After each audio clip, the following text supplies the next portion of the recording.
আরে ভাই, বর্তমানে তো আমাদের বাংলাদেশের একজন নাম করা আলেম, আমাদের গোটা বাংলাদেশের আলেমদের মাথার মুকুট, বর্তমান ধর্ম উপদেষ্টা আল্লামা আফম খালিদ সাহেব, জবরদস্ত আলেম।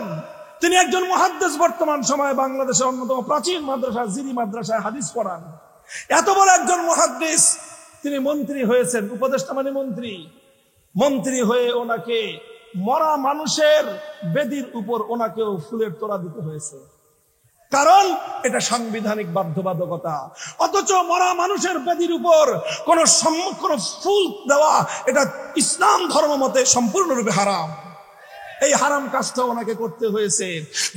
যারা সংসদে যায়, সংসদ সদস্য নির্বাচিত হয়ে যারা সংসদে যায়, তাদেরকে এমন শপথ বাক্য পাঠ করতে হয় যেই শপথ বাক্য পাঠ করলে একজন মানুষের ঈমান ক্ষতিগ্রস্ত হয়। কিন্তু এটাও করতে হয় কারণ আমরা এই সংবিধানের অধীনে আছি। কথাটা বুঝতে পারছেন? আচ্ছা, মনে করেন আপনারা এখন যত মানুষ এই শামিয়ানার নিচে আছেন, এই শামিয়ানার উপরে মনে করেন যদি নীল রংটা যে আছে, একটু পানি পড়লেই যদি এই নীল রংটা গলে গলে পড়ে, আর এখন যদি আসমানের উপর থেকে বৃষ্টি হয়, তাহলে আপনারা যত মানুষ আছেন ইচ্ছায় অনিচ্ছায় এই শামিয়ানার রং থেকে, এই ময়লা থেকে আপনারা কেউ মুক্তি পাবেন? কারণ আমরা তো শামিয়ানার নিচে, আমরা দেশে আছি। আর আমাদের দেশের সংবিধানটা কুফরি সংবিধান হওয়ার কারণে আমি, আপনি, ইমাম সাহেব, মুসল্লি সাহেব, যা আছে, হাজি গাজী, হযরত, হুজুর, পীর সাহেব, কেবলা, যা আছে সব সহ কোথাও না কোথাও আমাদেরকে ইচ্ছায় হোক অনিচ্ছায় হোক, বাধ্য হয়ে হোক, আমাদেরকে ইসলাম বিরোধী অনেক কাজ করতে হয়।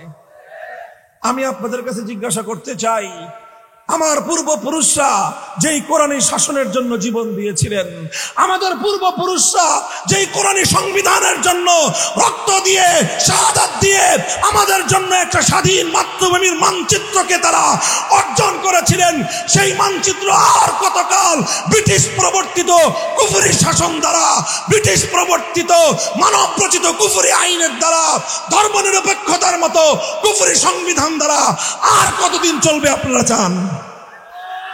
বলেন, আর কতদিন চালাতে চান? তাহলে আপনারা কি চান? বসেন। আজ বর্তমানে বাংলাদেশে ইসলামের দৃষ্টিতে, কোরআন হাদিসের দৃষ্টিতে স্পষ্ট দুটি কথা আমার। সর্বশেষ 1 নম্বর কথা হলো, এখন আমরা তো বহু আগে থেকেই বলতেছি, ভারত আমাদের উপর আগ্রাসন চালায়, ভারত আমাদের পানি আটকে রাখে, ভারত আমাদের ফেলানীদেরকে সীমান্তে গুলি করে হত্যা করে, ভারত আমাদেরকে বিনা পুঁজিতে, বিনা টাকায় আমাদের বুকের উপর দিয়ে ট্রানজিট নিয়ে যায়, ভারত আমাদের দেশের উপর 15 বছর পর্যন্ত তার একটা গোলাম এবং তার দাসীকে গোটা বাংলাদেশের মানুষের বুকের উপর জোর করে ক্ষমতার মসনদে বসিয়ে রেখেছিল। এই কথা বলতে বলতে বলতে বলতে আমাদের হুজুরদের মুখে তো ফেনা উঠে গেছে। এখন আমাদের এই কথায় পানি ঢুকছে বাংলাদেশ সরকারেরও কানে। এখন এই সেদিন প্রধান উপদেষ্টা ডেকেছেন সারা দেশের সব ধর্মের লোকজনদেরকে, সব রাজনৈতিক দলদেরকে একটা কথা বলার জন্য যে ভারতের আগ্রাসনের বিরুদ্ধে আজ বাংলাদেশের মানুষকে ঐক্যবদ্ধ হতে হবে। আমরা ওই কথার সঙ্গে একমত। ওই কথার সঙ্গে একমত কিনা আপনারা? দেশপ্রেমিক গোটা বাংলাদেশের সকল মানুষ আজকে আমরা একমত। তবে আমরা একটা কথা বলি, বিষ বৃক্ষ চিনেন? যে গাছে বিষ ছড়ায়, আপনি সেই বিষের গাছকে যদি আপনি গোড়ায় পানি ঢালেন আর ডাল ছাটেন, এতে উপকার হবে? আপনি ডাল ছাটবেন, একটা ডাল ছাটলে সেখান থেকে আরো 3টে ডাল বের হবে। এই জন্য এই বিষ বৃক্ষের বিষ থেকে মুক্তির উপায় হলো একবারে গোড়া শুদ্ধ কাটো। ভারতের আগ্রাসনের বিষ 72 সালের সংবিধানের মধ্যে ধর্ম নিরপেক্ষ মতবাদের মাধ্যমে ভারত বাংলাদেশকে তার গোলামের দেশে পরিণত করে রেখেছে।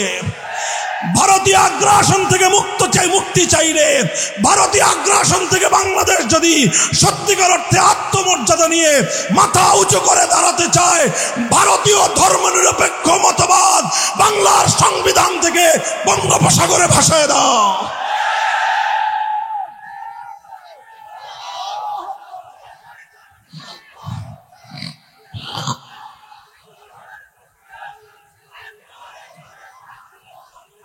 আপনারা কথা বুঝেছেন আমার? আরেকটা কথা, শেষ কথা। এই বাংলাদেশে এখন একটা আওয়াজ চারিদিকে, সংবিধান সংস্কার। কি আওয়াজ? এই যে আমরা আল্লাহর আইনের কথা যে বললাম, এই সব আইন হয় সংবিধান দিয়ে।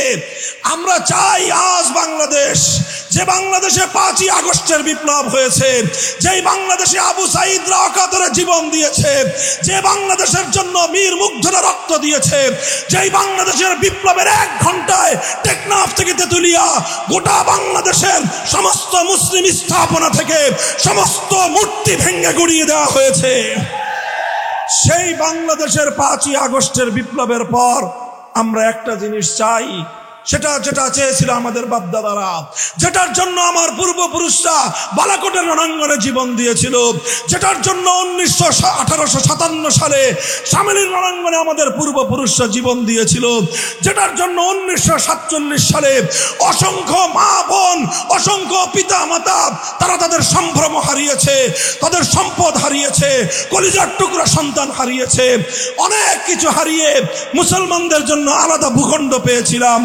আমরা চাই সেই মুসলিম ভূখণ্ডে, সেই মুসলমানদের দেশে এমন একটা আইন অন্তত সংবিধানে সংযুক্ত হোক, যেই আইনের কারণে আর আমাদের মুসলমানদেরকে ইচ্ছা অনিচ্ছায় ইসলাম বিরোধী কুফরি কোনো কাজের সঙ্গে সম্পৃক্ত হতে হয় না।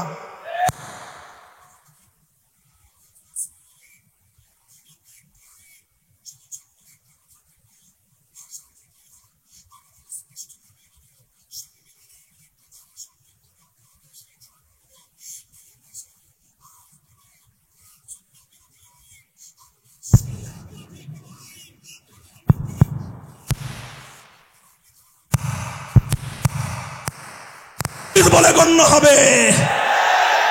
একমত আপনারা? এদিকে তাকান, একমত আছেন? কাজী আমরা বর্তমান কর্ণধারদেরকে বলতে চাই, এদেশের মানুষের 100 বছরের হৃদয়ের আকাঙ্ক্ষা পূরণ করুন। কথা বলেন ঠিক না বেঠিক? যদি সহজে এই আকাঙ্ক্ষা আমাদের পূর্ণ না হয়, কি করবেন আপনারা বলেন? এদিকে তাকান।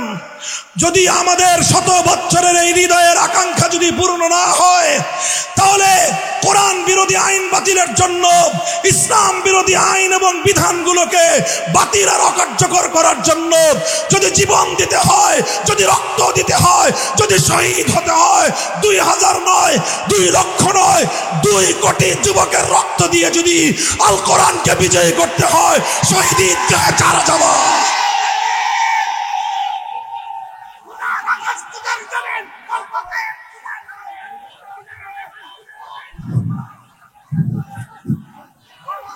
তৈরি থাকবেন তো ইনশাল্লাহ? দেখা হবে রাজপথে, শহীদের ঈদগাহে মিলিত হব। আমার এই পবিত্র মাতৃভূমিকে আজ হোক কাল হোক আল কোরআনের বাংলাদেশ গড়েই আমরা ক্ষান্ত হব। হয়তো খেলাফত, হয়তো খেলাফত, হয়তো খেলাফত, প্রস্তুত হও। এখন আর শুধু মাদ্রাসার ছাত্ররা না, প্রত্যেকটা বিশ্ববিদ্যালয়ে তাওহীদের পক্ষে, খেলাফতের পক্ষে স্কুল কলেজ ইউনিভার্সিটির ছাত্ররা জীবন দেওয়ার জন্য তৈরি হচ্ছে। দাবায় রাখতে পারবে না ইনশাআল্লাহ। ইসলাম হবে দেশের চূড়ান্ত গন্তব্য। নাসরুম মিনাল্লাহি ওয়া ফাতহুন করিব ওয়া আখিরু দাওয়ানা আলহামদুলিল্লাহি রাব্বিল আলামিন। আসসালামু আলাইকুম ওয়া রাহমাতুল্লাহ।